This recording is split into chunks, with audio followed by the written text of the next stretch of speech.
Hey guys, welcome back to my channel. नाम ना जतिन सरदाली आ रहा है नीचे, ठीक है? This is part 2.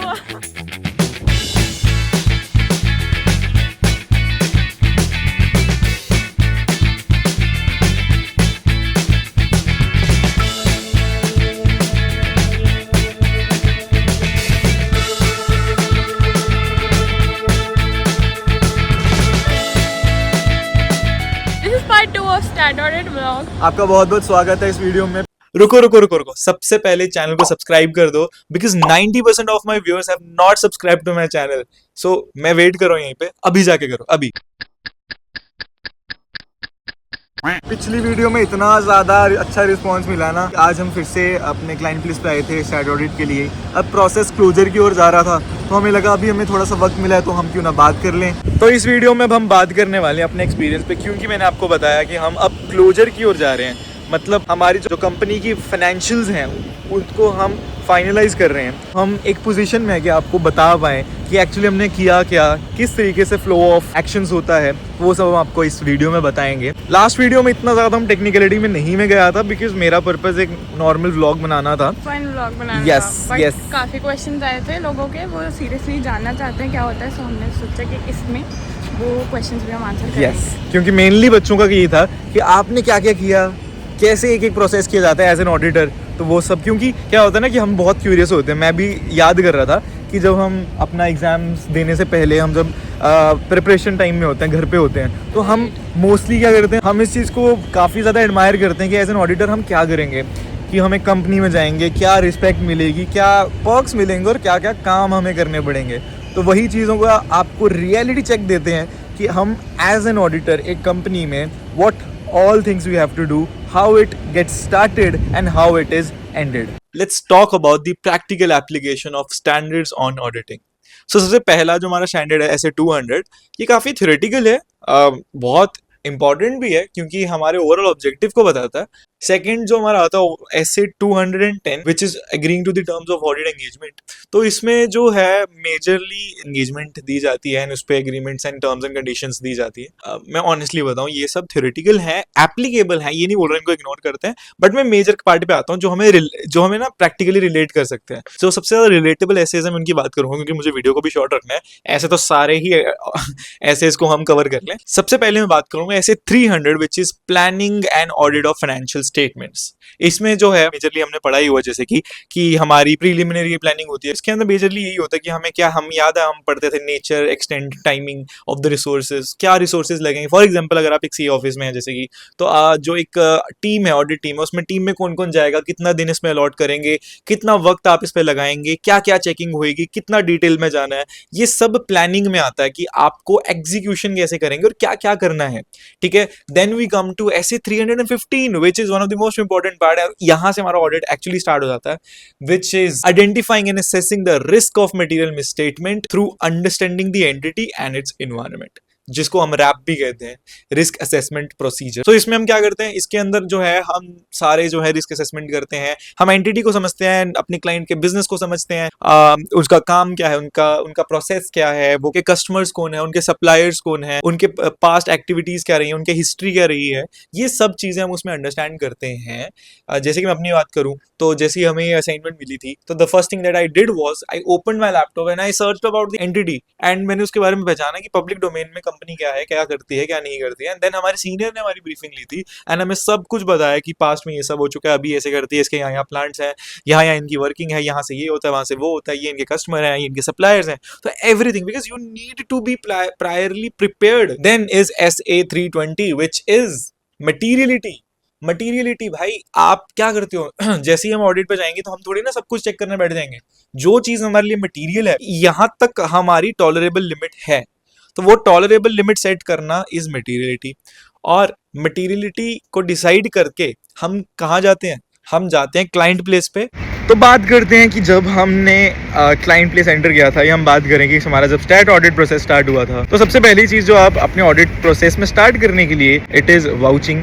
So vouching में हम अपने क्लाइंट से उनके परचेज और सेल्स की सारी JV की फाइल्स मंगवा लेते हैं, जो कि बहुत सारी होती है, उसके नीचे आप दब जाते हैं बट उसको हम चेक करते हैं अपने डे बुक के साथ या सेल्स रजिस्टर, परचेज रजिस्टर के साथ एंड मैच करते हैं कि बहुत सारी चीज़ें मैच करते हैं, like amounts, date, PO date invoice date में गैप ना हो। इसमें मैं ऐड ऑन करना चाहूँगा कि जितनी भी फाइल होती है, जैसे उसने कहा दब जाते हैं, एक्चुअली हमें सारी फाइल्स प्रोवाइड कर दी जाती हैं according to the materiality level.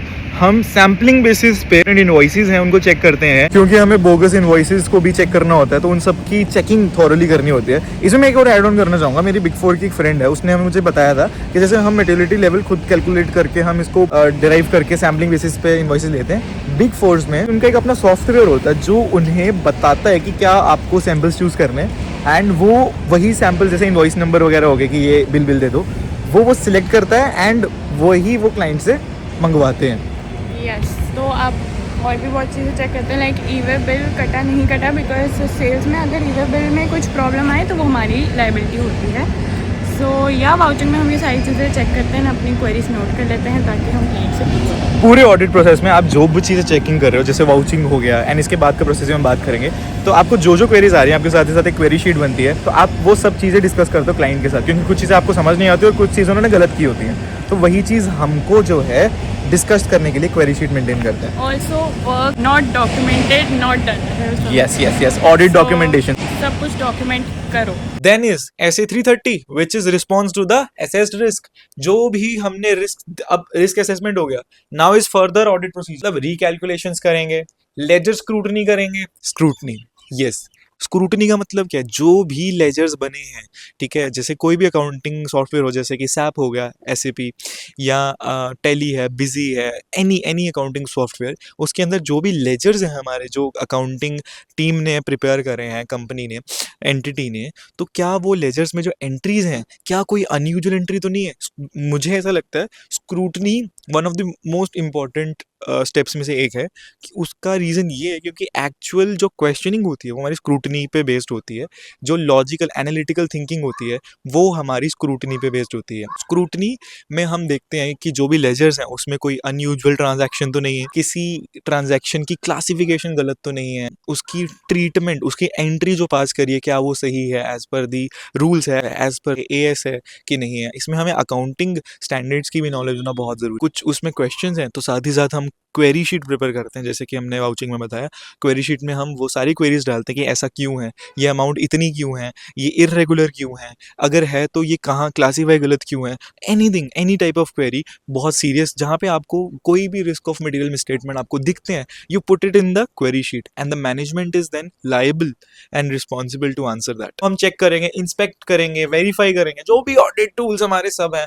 अब अगर हम, जैसे हम प्लांट में गए थे, हमने प्लांट विजिट किया, उनके प्रोसेस को इंस्पेक्ट किया, उनकी जो भी बुक्स हैं, उनके जो इनवॉइसेस हैं उनको वेरीफाई करा, थर्ड पार्टी कंफर्मेशंस ली, balance confirmation, SA 505 which is external confirmation, जो भी हमारे क्रेडिटर्स हैं या जो हमारे डेटर्स हैं, हम उनसे बैलेंस कंफर्मेशन भी मांग सकते हैं कि आपका ये बैलेंस है, क्योंकि हो सकता है उन्होंने कुछ भी गलत दिखाने के लिए कर दिया हो, तो उसको हम वेरीफाई करते हैं। कैसे करते हैं? हम एक्सटर्नल कंफर्मेशन लेते हैं। Yes, all of these things apply. और अगर हम बात करें स्क्रूटनी के बाद, तो the next step is reconciliation. जो भी हमारे स्टैट्यूटरी ड्यूज होते हैं या जो भी हमारी स्टैट्यूटरी लाइबिलिटीज होती हैं, GST, TDS, EPF, ESI, तो इन सब की हमें रिकॉर्ड्स बनानी होती है, मतलब रिकंसिलिएशन अबाउट कि क्या हमने बुक्स में रिकॉर्ड किया, क्या हमने पे करा और क्या हमने रिटर्न्स में भरा। इन सब की डिटेल्ड रेको बनाई जाती है कि क्या कोई लाइबिलिटी तो नहीं है जो हमने गलत दिखाई है, या कुछ गलत रिकॉर्ड करी है, या उसकी पेमेंट गलत हुई है। If there are differences, the management is going to answer कि ऐसे डिफरेंस क्यों आ रहे हैं, उनकी जस्टिफिकेशन क्या है और उनका ट्रीटमेंट उनके एंड से क्या रहा है। So in the execution process, after we are done with the vouching, scrutiny and the reconciliations, then we move forward towards finalizing the final accounts. So queries are to be discussed and the things that need to be rectified are rectified. Okay, SA 530 again, audit sampling। Audit sampling तो उसकी जान है audit की, क्योंकि again हम सब कुछ check नहीं कर सकते, बट क्या क्या चेक कर सकते हैं? जो भी हम सैंपल साइज निकालेंगे, जो भी सैम्पलिंग होगी, तो ये सब चीज़ें बहुत इंपॉर्टेंट होती हैं, तो इन सब पे ध्यान दीजिए। तो पढ़ते वक्त ना एकदम ऐसे थ्योरी की तरह मत लो ऑडिट को, इसको एज एन ऑडिटर पढ़ो कि मैं कल ऑडिट करने जा रहा हूँ किसी कंपनी का, तो ये जो एसेज है मुझे गाइड करेंगे कि मुझे कल करना क्या और कैसे करना है।